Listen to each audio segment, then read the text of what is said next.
we've all heard AI on everyone's lips this week. We want to try to focus a little bit on how AI and data can help us get smarter in what we do. And we hope you'll leave with some nuggets of new wisdom and not just general fluff. So I'd like to introduce our panelists, and I'm going to just say their first names, and then I'm going to ask each of them to give maybe like a 1-minute overview of what they do and go in a bit more. So this is Lina from OneTag. Hi, nice to meet you.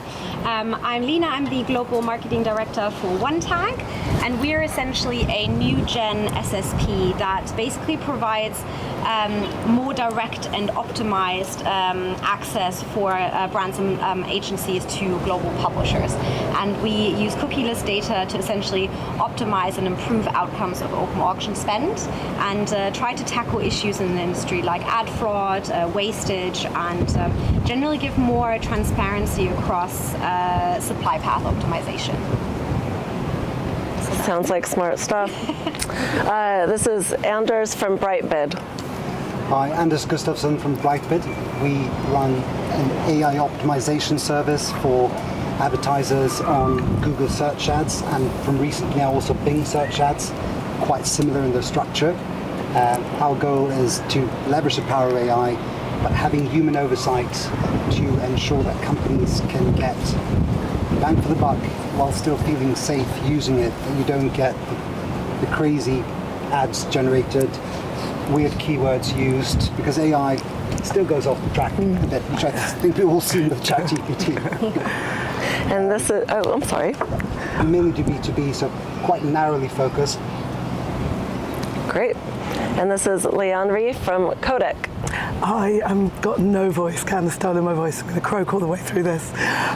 Please move forward. You might hear better if you move forward. So I'm Lianre, I'm CEO at Codec. We connect brands to culture using AI. We're able to look at aggregated, anonymized social content engagements, and that allows us to identify communities that brands can connect to, understand what they care about, what they're passionate about, and use that as ways to create better, meaningful connections, greater comms, creative, etc., to deliver to those communities. We've been in business, because I know you'll be hearing lots about AI, but we've been in AI for like eight plus years. And I think, exactly what you were just saying, it's really important. Responsible AI is super important to us. It's all GDPR compliant. We focus very heavily on making sure that there's not bias in the models that we're using and in the data that we're using. So. Great. Thank you for your introductions. I just realized I didn't introduce myself too. My name's Emily Palmer of Emily Ad Woman, and I'm very involved in the Women in Programmatic Network and love this network and what it does for women and the industry as a whole. My first question to the panelists is a quick fire.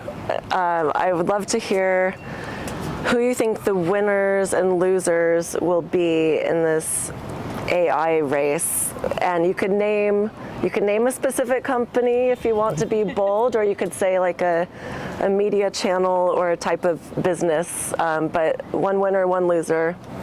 How about we go to Lianre first? I'm going to go off brief.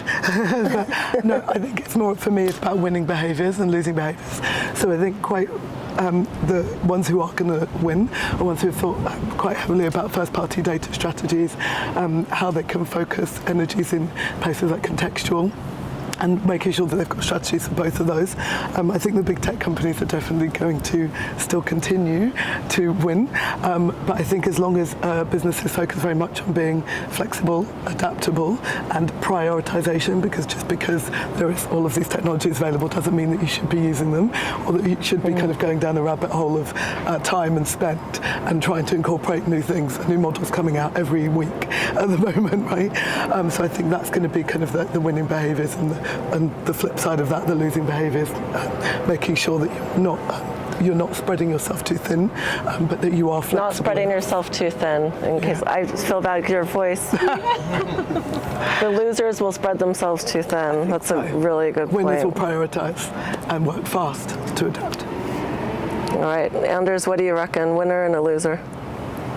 I think there are two things really. One is about building what you said, the ability to adapt, to be quick, but distribution capacity still matters. You can see all these tiny startups coming in that built something off of ChatGPT. They may have done something genius, but it took them 2 weeks to code it.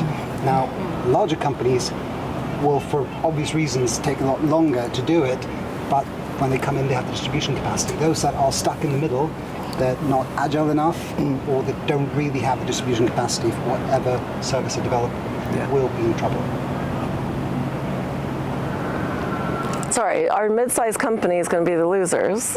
Did I misunderstand? I think mid-sized companies that can adapt quickly will definitely be able to do it. I think the small ones that may be very clever and quick, it's like a little, when you have the turtles racing, just being hatched, racing down to the water. Only few of them make it, but you will find winners there for sure. Right. Yeah, for me, it's the same thing. It's all about the agility. So in general, for me, companies, and especially challenger brands, are going to be the winners who are going to be agile, who are going to be quick to adapt to the changes and the things that are coming, especially if you think about Google Sandbox and all of that. And the losers are going to be basically anyone who ignores the changes. There's always going to be the odd one out. And the people who are basically don't embrace the agility that the market really has to offer right now. So if I have to, I don't want to point a finger because I don't want to be mean, but from my perspective of OneTag, to me, the trouble will be with some of the, potentially what you said as well, larger companies, like, for example, some of the older SSPs, more traditional SSPs that have been built a long time ago, and that might struggle to kind of pivot really quickly and deliver some real value to the programmatic ecosystem, and also sustainably as well. I think partnerships are going to be really interesting here, because that's building on what you just said, because you're going to have these kind of like large distribution networks, big model trusted businesses, and then you can have small agile companies. It's going to be some interesting, I think, partnerships are going to come out of this like new wave, because that's where the best ones are. What do you have that we don't have? You can move fast and deploy something in 2 weeks, which we can't do, but then simultaneously you don't have the network to deliver. How is that going to start to kind of create a good dialogue? Rome wasn't built in a day. My next question is about media channels and how AI is going to impact them differently, and which media channels is it already greatly contributing to.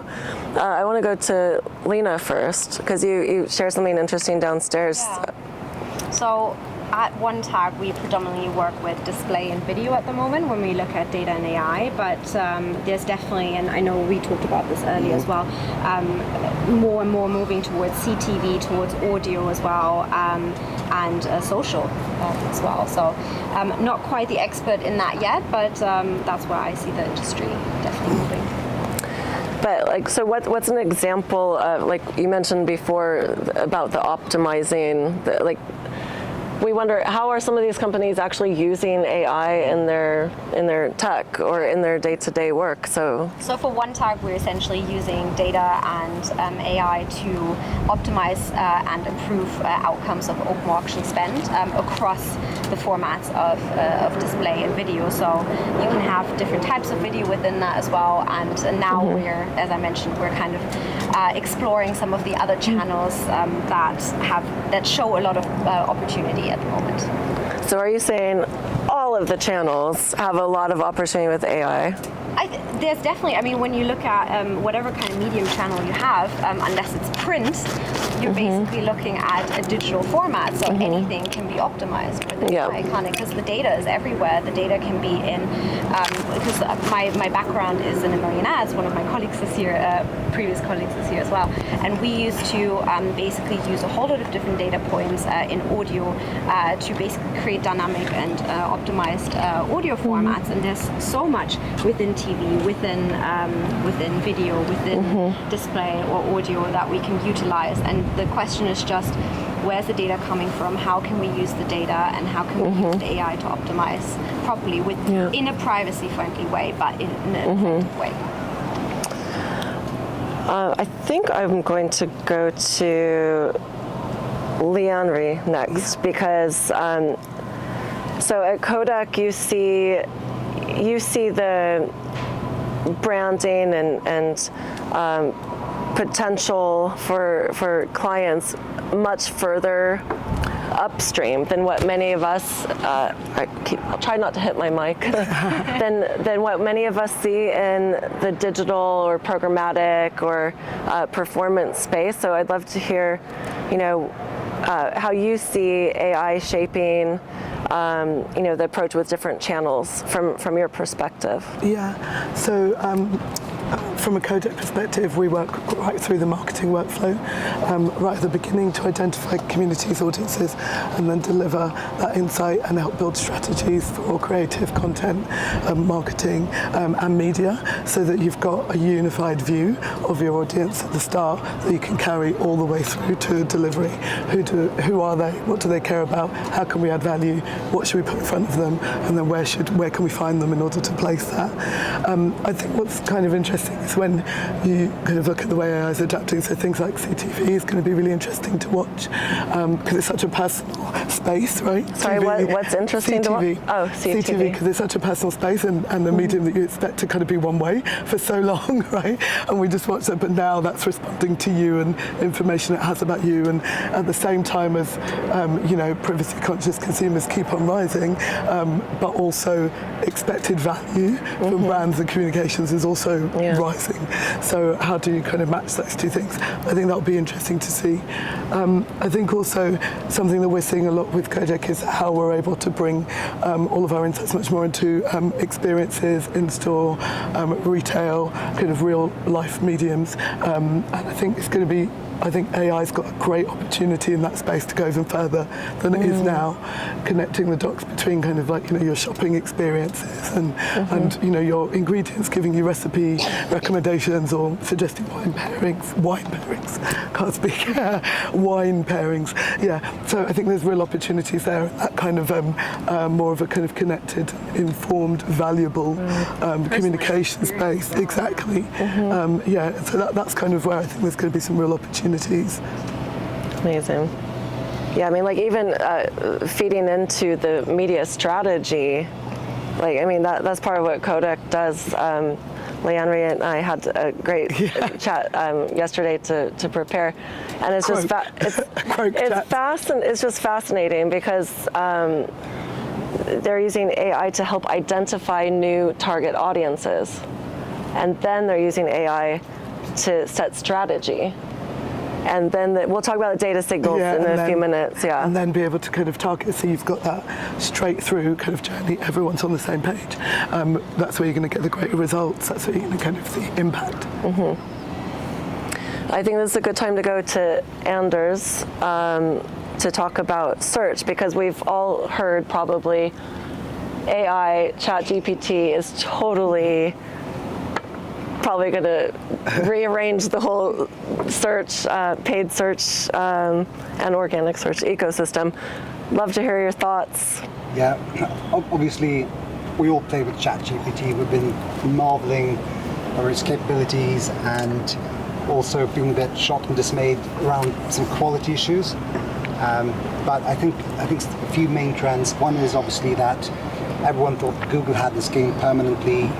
Microsoft through ChatGPT is coming back into the game, and we're like, how did that happen? What's happening? As to using AI in PPC, we know that Google is obviously pushing more and more to just basically give us your URL and we'll do everything for you. It's getting much more closed down. There's less room for optimization. Now, what that means is also, of course, that there's less room for an edge. And this is something that we are working hard on every day, and other companies in our space, to just find out how can we still get an edge. I think the most interesting one, though, is that there's no longer a Google monolith that owns the whole PPC market. But there's at least a duopoly. Let's see what comes next. But again, coming back to it, how do you get an edge in a world where AI is built into the actual platform you're using? And it's a hard one to answer. We have some parts of our strategy that still will work well when it comes to the type of ad formats think is, so coming back to what you said, you can get your personalized wine pairings, and the reason we search for something is we want a problem solved, some information. Usually, unless you're buying something, you want some information, and that's a good chance to hit them with the ad that brings you to your site, brings the searcher to your site. I think that will change in a lot of ways, because we will still use Google, plain old Google, for links. If you want to find a document, you want to find a YouTube clip, great. If you want an answer, you will use ChatGPT or Bard. And the way that advertising is going to be incorporated in that, we will have ideas, but I think there will be that sort of helpful.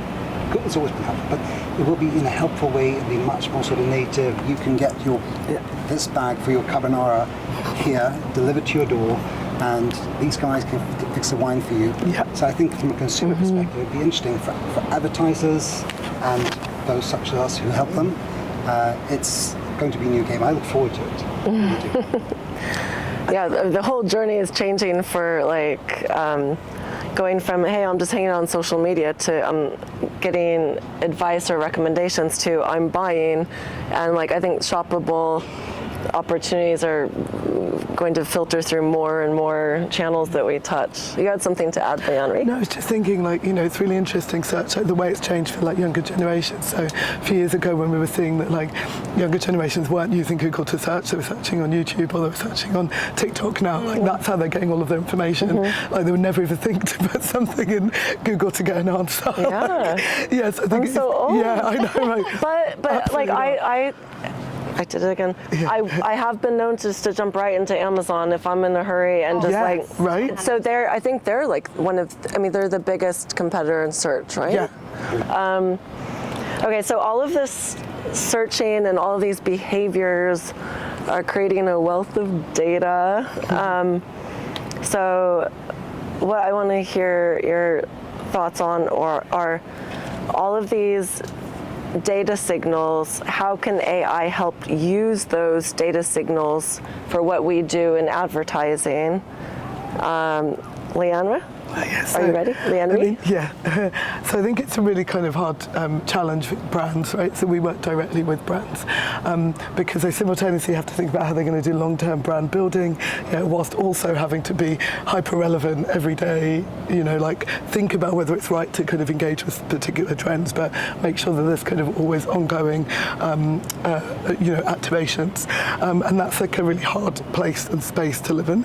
But that's kind of where AI is really your friend, right? Because the fact that AI can kind of synthesize information much faster, aggregate, kind of shape, look for patterns, all of the things that we can do as humans, but AI can do much quicker, much, on a much larger scale, and provide and serve up kind of useful, relevant insights.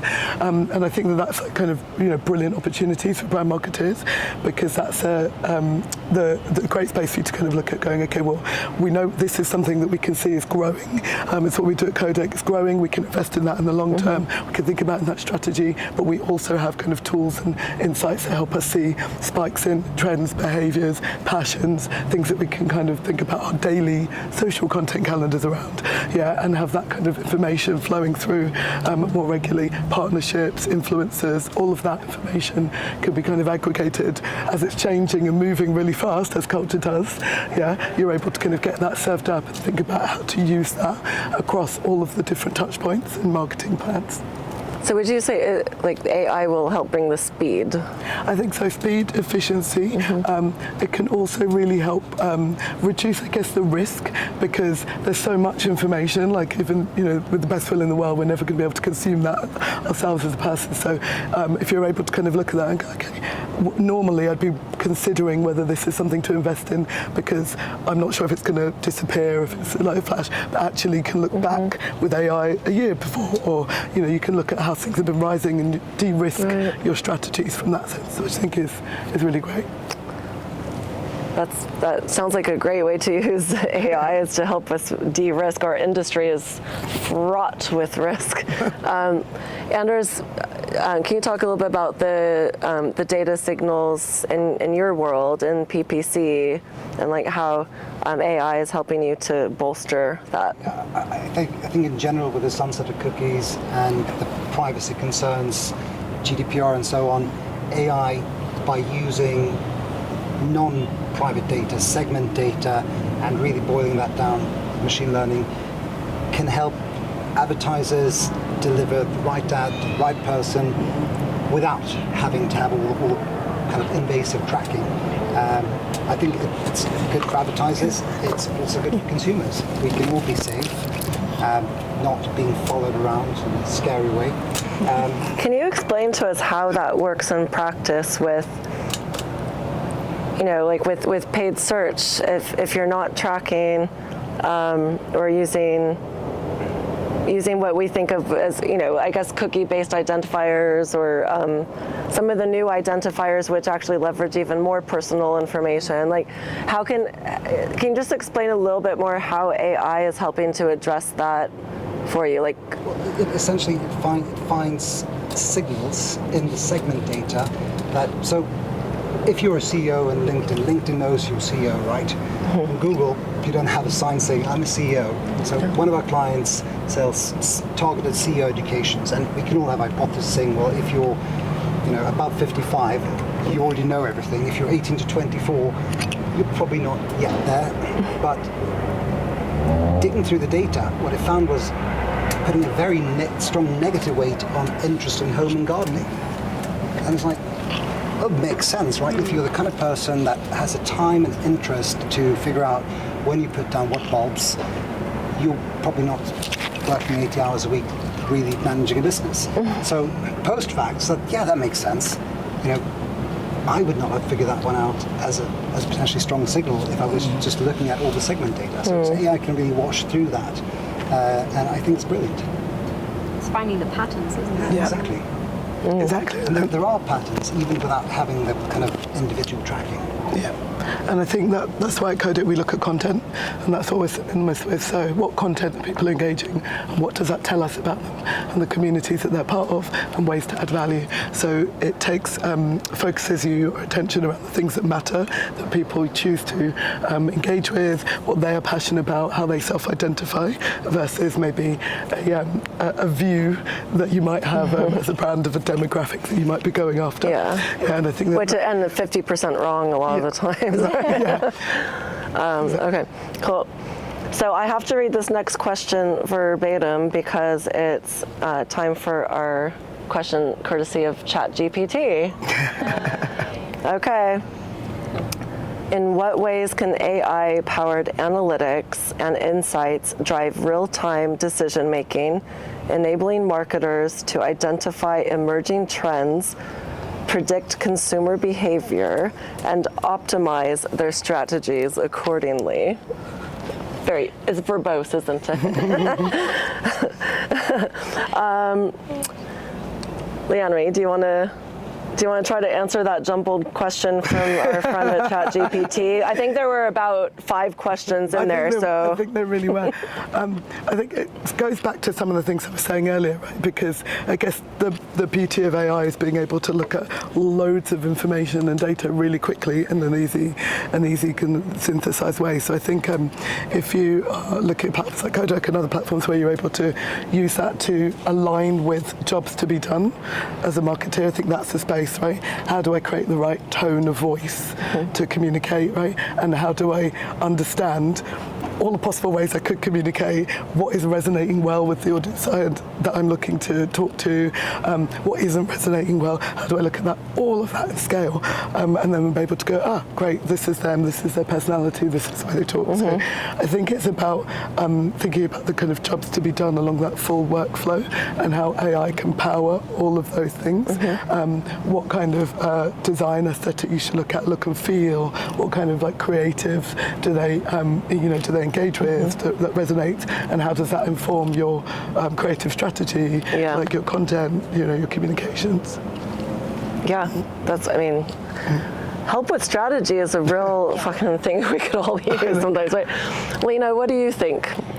Pull out one or two of the many questions that were in that. I think for us it's probably, or from me, from my OneTag experience, it's probably around using the data in AI as well to look at attention data and use that as like a strategic kind of powerful tool. So we see and measure and collect data around your screen is real estate, your time and view, interaction patterns like scrolling patterns, and that's really powerful if you then partner that with the other data that you can get. And it doesn't have to be user-based data. It can be, like, for example, at OneTag, we only collect placement level data and device-specific data, and then use the AI to essentially optimize the open bidding spend. So I would say attention is where it's at. I know it's a big buzzword and everyone's talking about it, but I think if Not on all of the panels. so if we can use the AI to optimize towards those specific attention signals, we'll create much more effective advertising, better ad experiences for consumers as well, and then naturally as a byproduct, just be more of a sustainable solution. Really. That's great. Well done answering that question, you two, because I wouldn't have known where to start. It was like, so, I know. And I was like, what? It's so long. chat GPT, isn't it? My final question for the panel, and then we'll have to see if there's time, because maybe we're being too slow, but there might be time. But my final question is, what is your advice for those of us here who want to work smarter and not harder? How can we better leverage data and AI to be smarter in our roles? This is going to go to all of you. So Anders, would you like to go first? I think the key thing is that AI, it's happening, it's exponential, it's cumulative, it's going to have an impact that it's hard for us, even those of us that work close to the cutting edge of it, it's really hard to fathom where we're going to be in 2 years. I'm sure you've seen the collage of where Midjourney was 2 years ago and where it is today, and I think that's just mind-blowing. But be open to change. Ditch the old Excel sheets as soon as you can. Bring in third-party tools. You don't have to do everything yourselves, but you need to move at least faster than the competition. That's good advice. Move faster than your competitors. And we all know if you stand still, you fall behind. Yeah, and it's more so now than ever. This is accelerating. Yeah.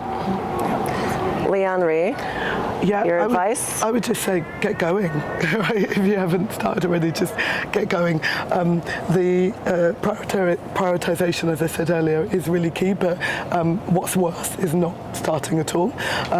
There's plenty of opportunities to test and learn, to incorporate small pieces of AI into your business, but thinking about what's genuinely going to add value to your customers, or whatever it is that you're selling and who you're working with, is genuinely going to make your business better or faster is, I think, the way to focus your energies and prioritize where you go. But yeah, get going, start now. So get going for someone who works in maybe a larger organization where they're not in a role like that. Like, would you recommend that they push on their leaders if the leadership team's not already talking with about like maybe finding the right partners? Exactly, and I think it's always a challenge, isn't it? Every business is in like completely different stages of transformation or acceleration. So I think it's about two things: having scalable options, because if you're in a business you're going, everything we should do is AI, and you've got kind of different adoption of that across the business, you're probably not going to be able to get going easily, right? But having things where you're like, I've identified this, which I think is something that we could incorporate and trial bringing into our business. And then you've got a journey that you can kind of start on. That feels like that's a much kind of easier and proactive place to get people on board. If you're in a kind of maybe a slower moving, larger organisation, make it singular, one thing, this is the benefit it will bring, this is how long it will take us to do, this is what we can learn from it. That's really good advice. Lina. The thing is, when we talk about like what you should and shouldn't do around data and AI, a lot of, if you look at like agencies and brands, they might, most of them will probably outsource that kind of thing, or not necessarily have everything in-house. So for me, it's very much, sorry, I'm just Yeah, I know, they're bad. birds, I'm like, don't shit. Massive seagulls.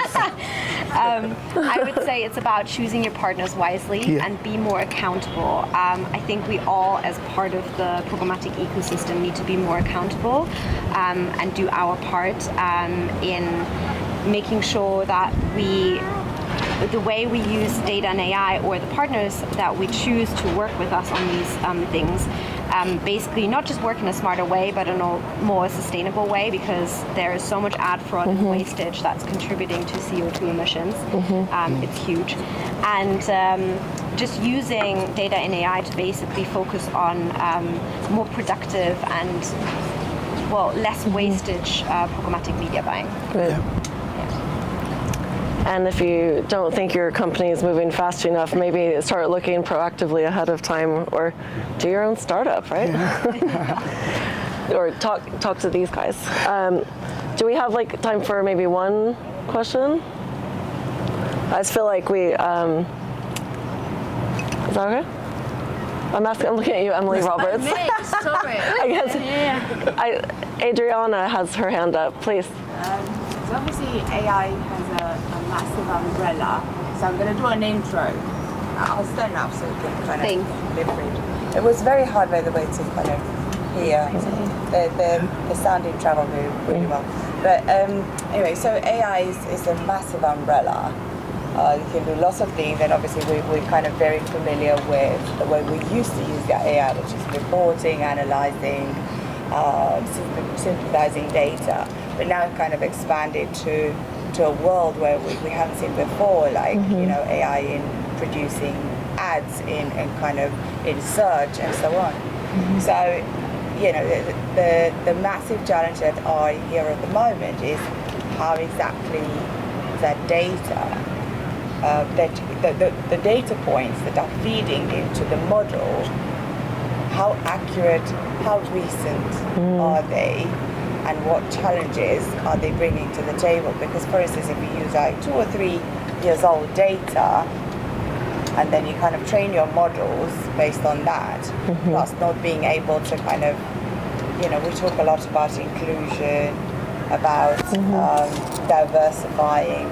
How is that AI going to capture that? Something that we kind of do manually, make sure that we are right in the direction that we take with whatever we produce in this industry. Sorry, it's more like a topic rather than a question. What's your view on that?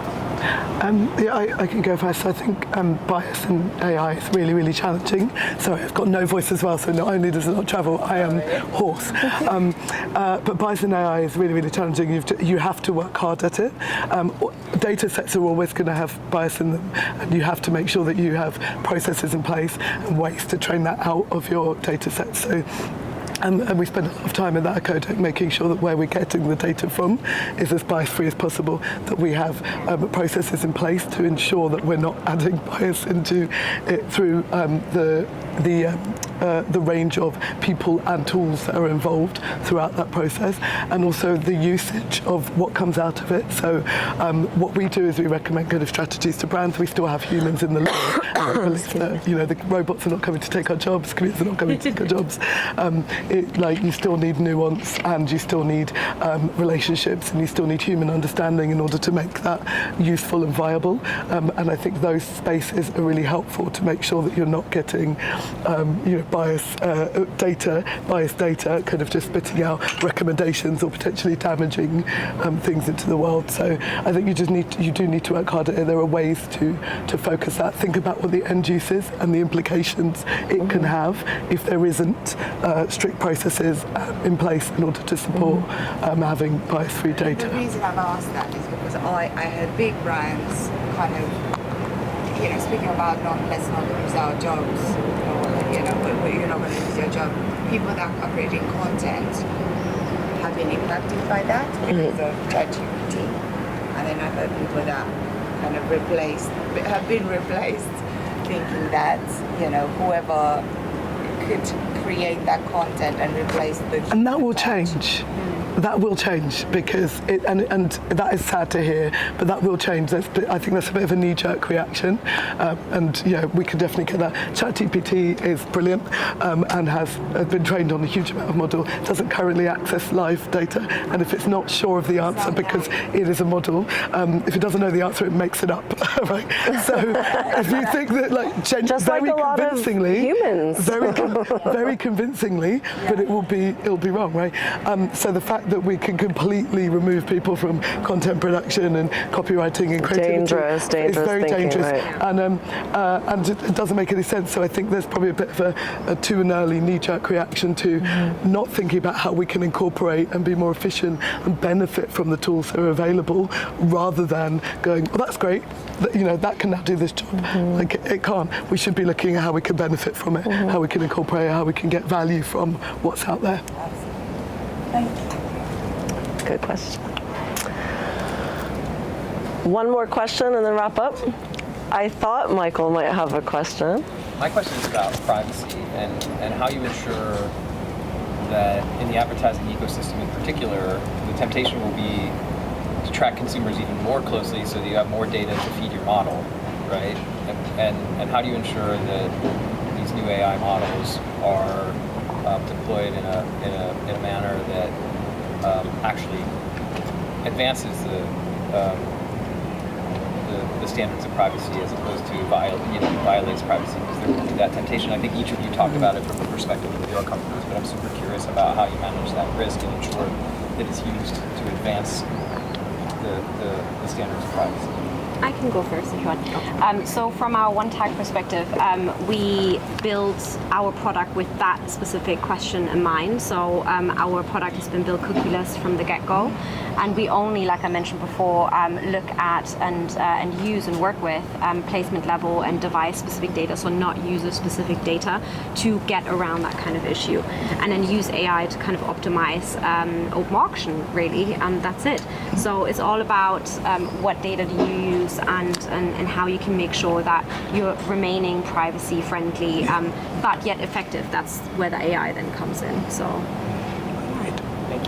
I have pretty much nothing to add to that. The same thing.